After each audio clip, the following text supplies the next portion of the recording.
Mo, only a few weeks ago, you got a little message from Ben Stokes just saying Ashes ? When you think back to that moment and you think back to today with all this wonderful celebrations on winning this last Test match, sort of conflicting emotions maybe?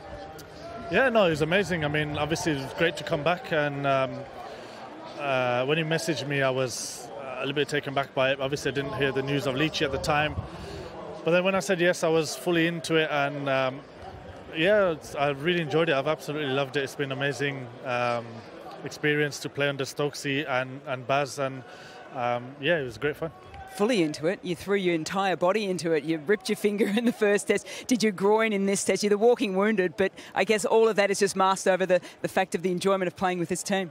Yeah, 100%. And I knew probably that was going to be the challenge more than the mental side. I knew mentally it was going to be really tough anyway, but it was more the physical side, the finger, and obviously the body as well, as much as anything. But I've absolutely loved it. I'm so glad that I said yes to Stokesy, and yeah, it's been an amazing experience, and I'll never forget that for the rest of my life. You didn't just say yes to Stokesy, you then went up to him and said, well, I'll bat 3 as well. So it was with bat and ball. You've made a monstrous impression on this Ashes. Yeah, you know, it was an opportunity, and I thought, you know, it's going to be my last few Test matches, and I thought actually what's best for the team. And I know I can bat a 3. I've done it many times, and it wasn't that daunting. And I really enjoyed the challenge. It was great.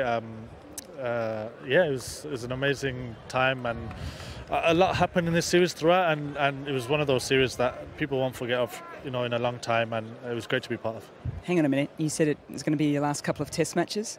After all of this and going up and celebrating with the guys and that enjoyment factor, does it make you think maybe a few more? No, I know I'm done. I kind of, if Stokesy messages me again, I'm going to delete it. But no, it's, yeah, that's me done. I think I really have enjoyed it, and it's great to finish like that. Finishing on a high. Birmingham boys 4 for 11 and just really turned that Test around. There was a couple of catches in there when Ben Stokes first took the one at short leg gully. What did you think straight away? Well, I didn't know he dropped it first. As soon as I saw it go in his hand, I was like, it's out. And then I saw it, and I was absolutely gutted because I thought I'd never.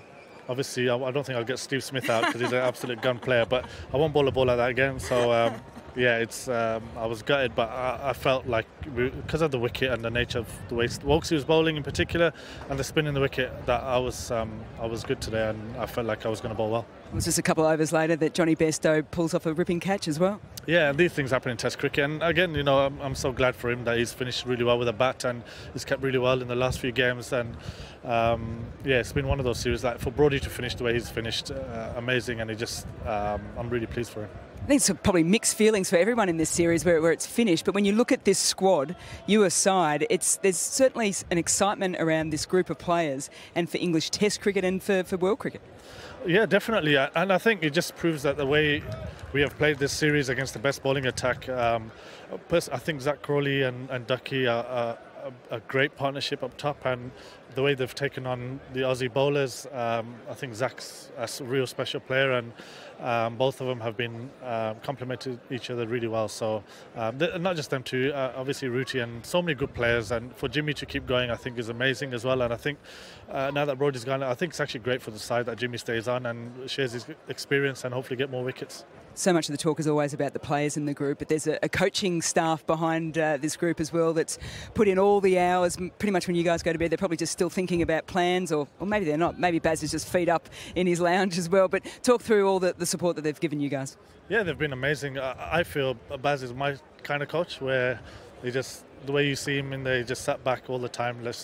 I love that kind of coaching, if it is coaching, but he's no, he's amazing at you know, just keeping the environment the same all the time, and it's great fun, and I've really enjoyed it. The guys, the rest of the backroom staff have been amazing as well. They you know, always positive, and sometimes as a player like who's played a few games, then you feel like a little bit negative at times, but they're like, no, just go out and do your thing and try and be a positive and aggressive, and it is amazing. Yeah. Well, a fitting result, a fitting crowd here at the Oval to see out your Test career as well, if that's the case. Thank you so much. Thank you. No, I'm done. Thanks.